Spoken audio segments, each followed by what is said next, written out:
Hey everyone, welcome to episode 260, Calming the Kids. Welcome to the Harmony in the Home podcast. I'm your host, Kelly Hutchison. I'm a counselor, a life coach, and most importantly, an imperfect mom doing this work right along with you. And my goal on our podcast is to go from chaos to calm, feel less frazzled, and have more fun within your four walls to have more harmony in your home. You know I love alliteration, and today's episode, I want to talk to you about something that I spoke about 5 or 6 years ago, maybe even longer, and I did a live video on my Facebook, and it went completely viral. Well, viral for me, which is not really viral, but it went millions of views, and because people said this is epitome of what I needed to know, and it's a 15-minute snapshot, and I was just driving, and I was thinking, I really need to share that. I need to share that again on my Facebook, but also to the podcast listeners, because a lot of you are not even on social media. So I get that. And I want to tell you the genesis of this idea to even make this is because I'm always racking my brain is like, how can I help? How can I serve? What are they struggling with? I'm always asking you, what are your pain points? Tell me all your problems. I want to know all the things. That's why I think I love pocket coaching so much. And pocket coaching, before I start, is a way to connect with me and me to connect with you. You can tell me all your problems and I can hear your unconscious thoughts that are running in the background. And then I can tell you all my problems. No, I'm just kidding.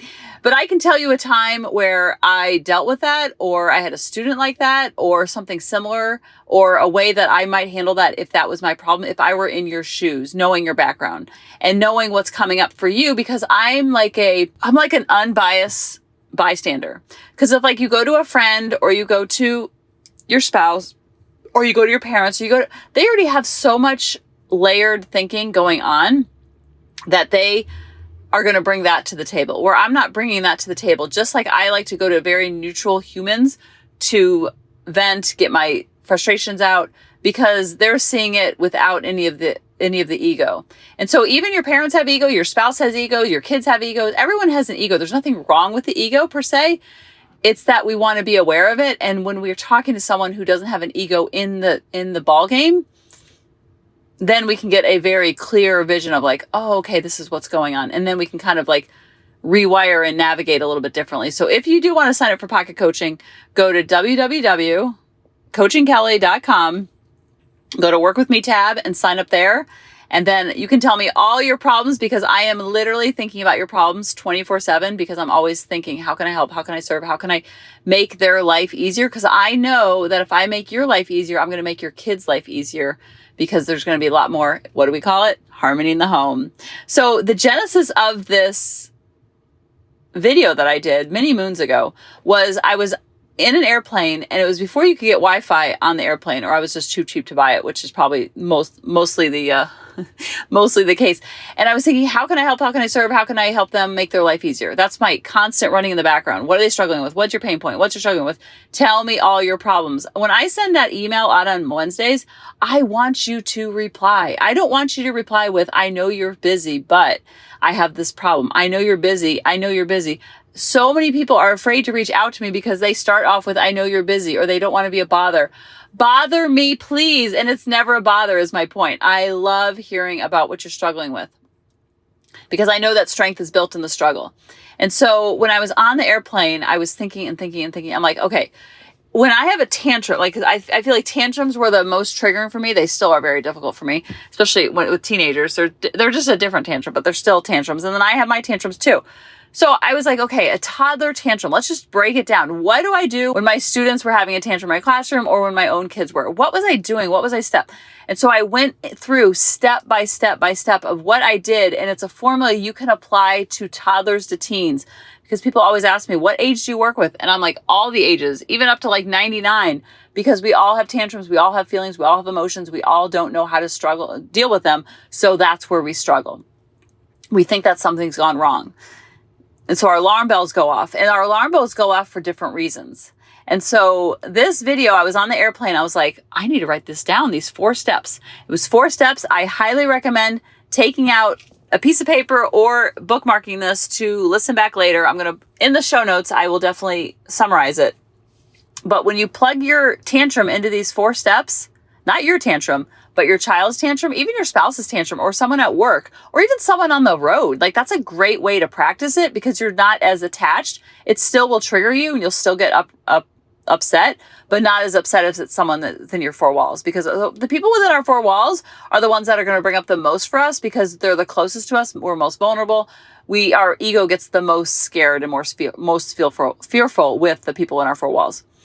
So I wrote the steps out on a back of a you-know-what bag. When you get sick, I don't want to say the word because I have people in my life that are very sensitive to that activity when it happens. I think there's a name for it. It's like a phobia of it happening, not only to yourself, but also happening to other people. So I'm not going to say the word, but the bags that they put in the back of every single plane seat, that's where I wrote on the back of. And so I just like, as soon as I got home, I was like, I had to go pick up the kids from gymnastics. That's how long ago it was. My kids were doing gymnastics. They haven't done gymnastics maybe in like 10 years. Maybe it's even older. I have to look at the date of the original video.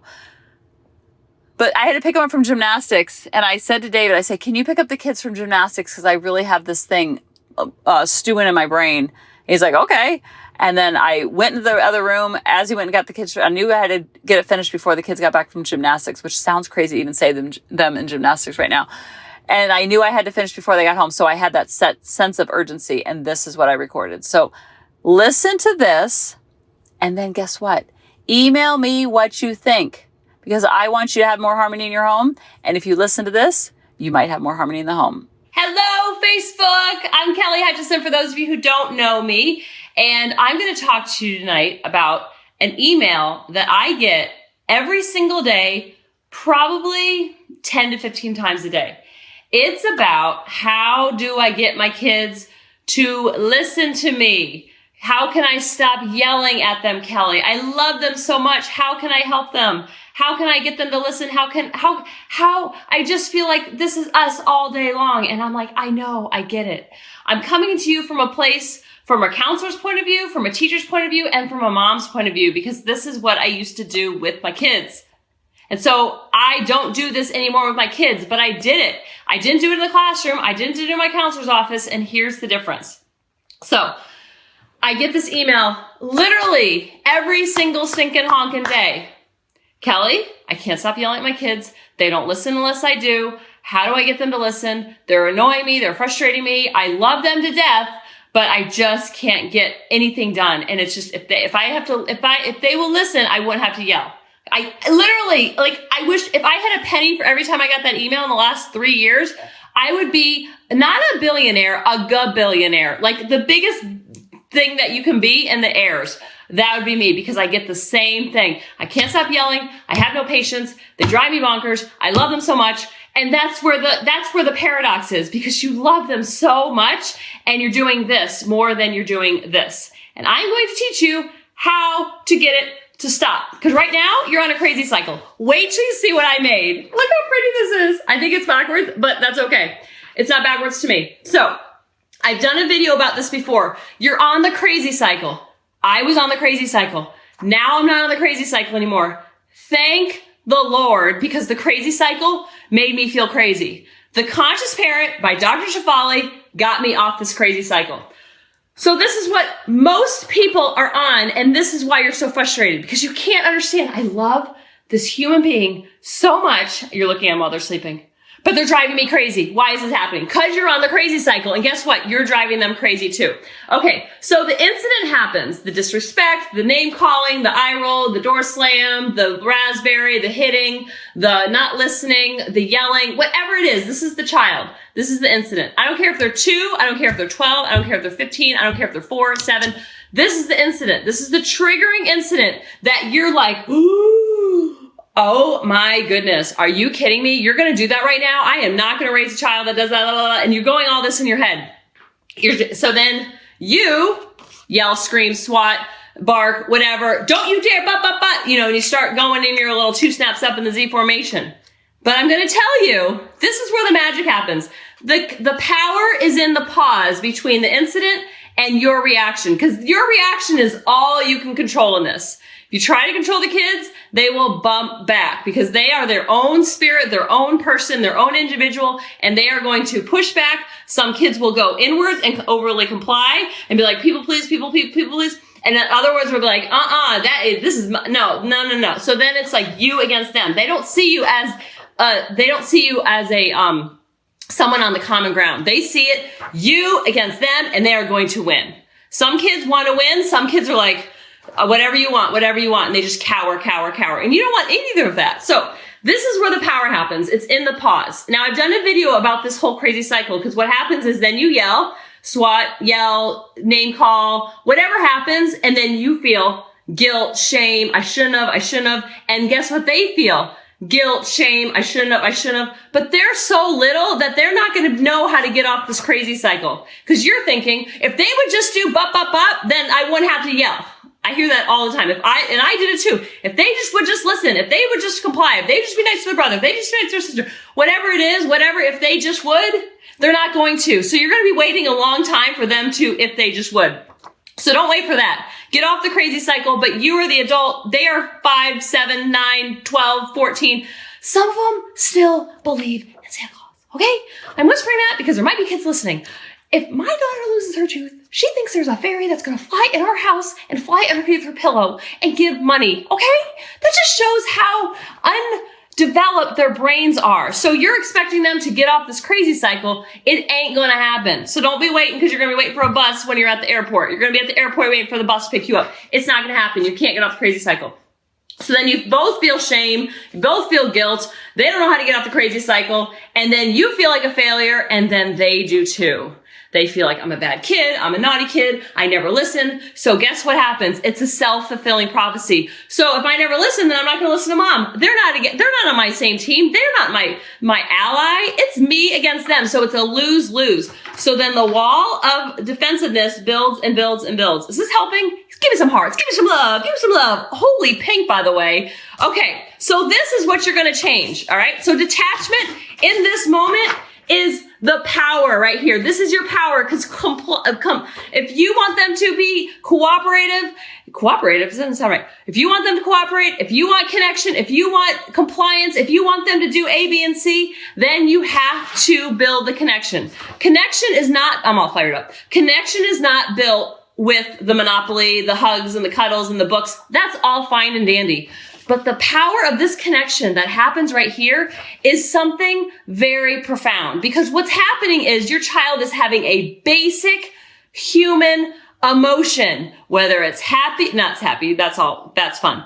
Whether it's sad, anger, frustration, whatever it is, I don't know about you, but I feel those feelings every single day. So though your kids are going to feel those same feelings, I'm not yelling at you, I feel like I'm yelling at you, are going to feel those same feelings every single stinking honkin' day, no matter what their age, because I'm 41 and I have those same feelings every single stinking honkin' day. So what we're going to teach them is what these feelings are, because it's like they're just being poked, not by you, but by these feelings. They're like, I don't know what to do.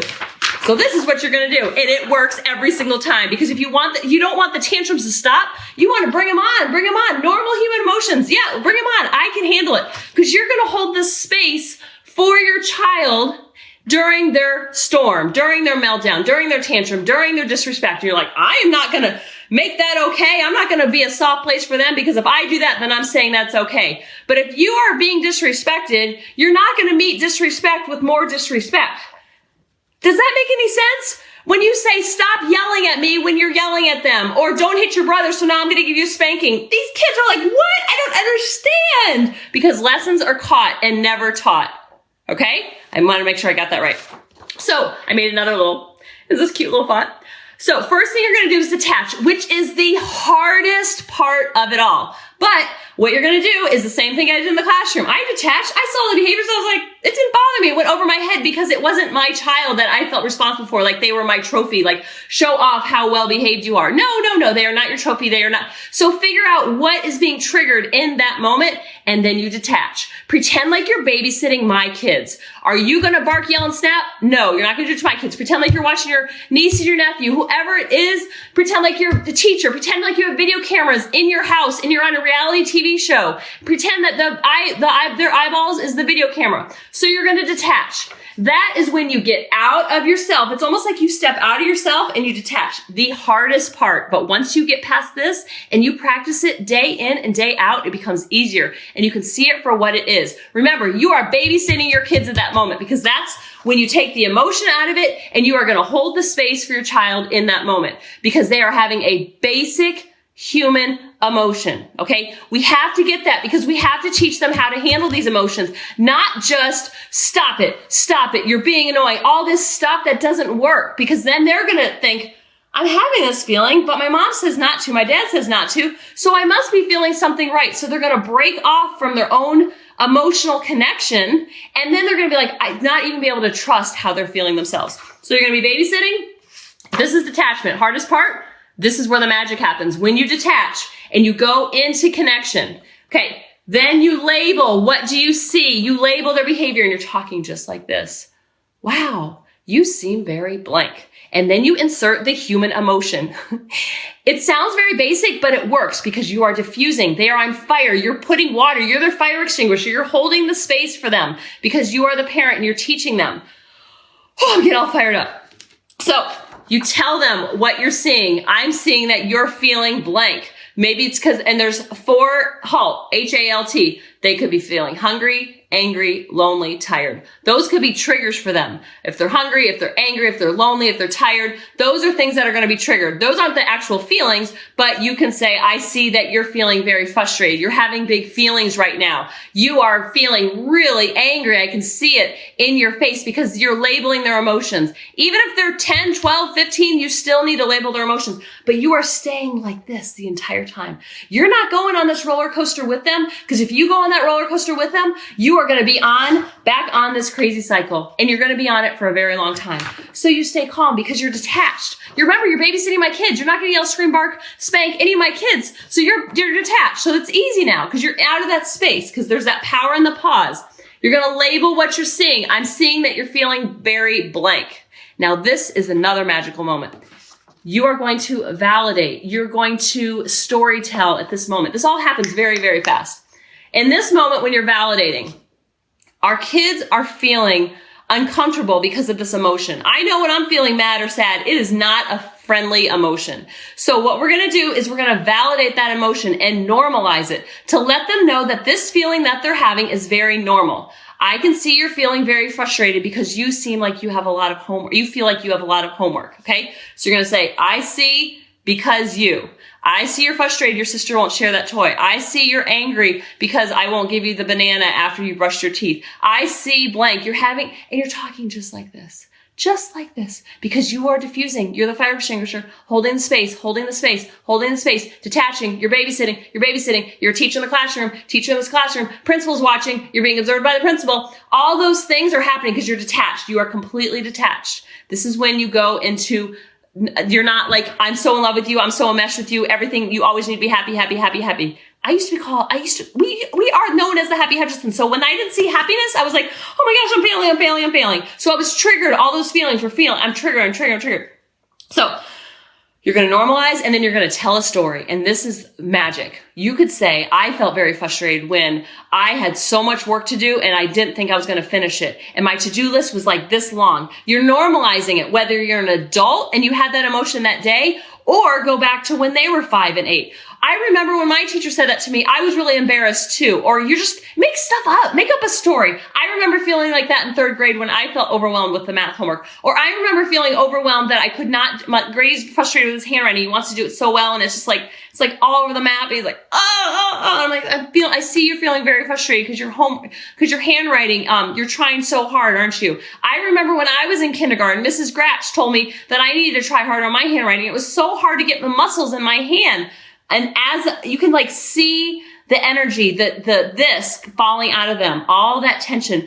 And they're like, you do? Like you get them and you get them. And there's nothing better than when someone gets you. And when it's your mom or your dad, oh my gosh, it's like, I just fell in love with you all over again. They're like, really? So it's not you against them. It's win-win. And then How can I help you? How can I help you? Do you want me to help you by counting to 10 to help you calm down? Do you want me to, what does Lily like to do? Do you want me to help you by giving you a hug? And this is not becoming a softie or making these feelings okay. This is holding the space. We can talk about later, like, wow, you had some really big feelings. You were really disrespectful, but you're not going to meet disrespect with disrespect. Does that make sense? And then make things games. When you're saying, how can I help? Be proactive. Like Grady does not like brushing his teeth. So you know what we do? What do we do? Oh, I'm going to guess what sink Grady's going to brush his teeth on. I'm going to guess and keep it in my head and see if I'm right. Grady, go brush your teeth and see, and we'll guess who's right. He doesn't like to get dressed up for his bath. We're all going to guess what jammies Grady's going to wear. And what does he do? He zooms off and he's like, comes out with his Batman jammies. And one of the three of us is right. We're like, oh, I'm always wrong. And he's just like, but the more you can detach, the more you can play the games, and you can be like detached from the situation and not so like, you're going to listen, you never listen, and you're such a bad listener, and why don't you ever listen? I would have to yell if you didn't. And that's an energy that they don't want. Because imagine if someone's yelling at you. Does that make you move faster? Does that make you get in the car faster? Does that make you want to put on your jammies faster? You probably don't wear jammies, but you know what I mean. Is this helping? Throw me some hearts. Throw me some hearts. So then when that happens, what do? You are such a good listener. I asked you one time to put on your jammies, and you put on your jammies. Even though there's a game involved, he's 5 years old. Am I going to be playing that game with him when he's 15? No, we don't need to worry about it. Little brains, little games, little fun. And so then they feel like, I'm a really good listener. Mom is always there for me. Dad's always there for me. And this is how we are at all times. Oh, it's so hard, Kelly. You don't understand. They push my buttons. You push my buttons. Dr. Shafali told me something that literally I was at Evolve conference last December, which you have to go. It's in New York. It's going to be amazing. And she said, do you understand? And she said the most beautiful accent. There is no one that can push your buttons. You put the buttons there. You have buttons all over you. You need to explore why those buttons are there. I was like, wait a minute. You mean David can't push my buttons? My kids can't put my buttons? You're telling me that people don't push my buttons? I got another thing coming to you. She says, every interaction is neutral. And it's our spin that we put on it based on all of our baggage, all of our Samsonite luggage that we're bringing to the table. All the fear of failure, all the fear of I'm not doing a good enough job, all that comes to the forefront. And that button was placed there by you. So you need to find out where those buttons and where those wires go to. So when you do that, you will have connection. And when you have connection, you have compliance, you have cooperation, because you're like this the whole time. And you set the tone for the whole house. So when people do flip out, which it's going to happen because it's a basic human emotion and their brains are very still undeveloped, then it's kind of like, oh, that's not what we really do here, but okay, we're just going to hold the space for you. The other day, Lily was having a meltdown. She didn't even know why she was having a meltdown. She's like, do you ever feel like you're just going to cry sometimes? You don't even know why. I'm like, actually, I do. And then Grady, he ran to the car and got the umbrella from the car. Because we always say, like, we're the umbrella. We didn't open the house. Don't worry. But you're teaching them. Now, guess how they're going to interact when they get frustrated with each other. Wow, you're feeling very blank. So you're setting the tone. And you're figuring out win-wins all around. Lily and I were always like this. We talk about how we have a water in between the both of us. And we're two palm trees. And we both want some of that water. So if she wants something and I want something, like I want her to go get dressed and she wants to go do something, then I'm like, all right, why don't you go do this while I do this? And we'll meet in the middle and we'll find a win-win. I'm going to bend doing this and you're going to bend doing this. So when you find that win-win, you have like cooperation because they see you on the same team. But when they see it, you against them, it ain't going to work. It ain't going to fly. So if this helps you, let me know. Let me know what other videos you want me to help you with. Every single month, we do a parenting boot camp that we talk about this and so much more. So if you're interested, comment below with a capital YES or stop the crying, stop the tantruming. And we're not stopping it. We are diffusing it. We are being the calm in their storm. Does that make sense? I hope it does. I love all the hearts. Live makes me so scared. You have no idea, but I did it anyway. I took that fear and I punched it in the face. Boom, boom, boom, boom, boom. And I'm in my bright pink shirt, and I'm sweating because I'm all heated up. I would take this off, but I have a bra underneath. Okay, I went too far. Okay, I love you guys. I hope this comes from a very non-judgmental, I just know that I struggled in this area so much and I don't anymore. And like, I'll say like, go do this. And then they'll like, go and do it. It's so crazy. Tension in our house was here. I read The Conscious Parent and applied what I learned. Not just read it, applied it, listened to it over and over and over and over and over. And then the tension in our home went to like here. It was like you could see it on the thermometer like go down. It was almost creepy. I was like, everyone needs to know about this because I was doing so much fear-based parenting. I had no idea. I feel like I was a really good conscious teacher, but when it came to parenting, not so much. But everything just went down, down, down. And that's what I want for you. I want you to be able to enjoy these amazing kids that you have because your kids are delicious, amazing. My kids aren't any better or worse. Like kids are kids are kids are kids. Your kids are amazing. Know that.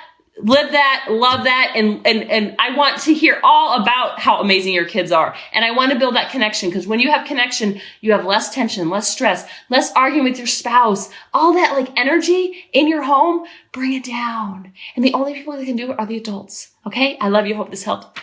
Okay, so now this is present, Kelly. What did you guys think? Tell me all the things. Were you taking notes? Were you tuning me out? Are you on a run? Are you at work? What's going on? Look at the show notes.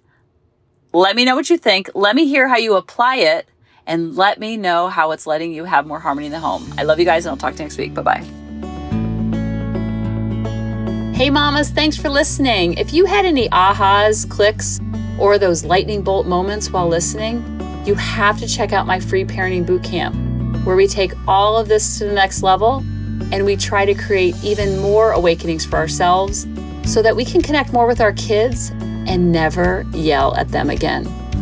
You can sign up at www.coachingkelly.com. And if you really want to fill up my love cup, send me an email of what your aha was, what your click was, what was that lightning bolt moment while you were listening. I want nothing more in life than for you to have harmony in your home and to learn how to be an imperfect mom like me, which allows your kids to be imperfect too, each and every day. Thanks for listening.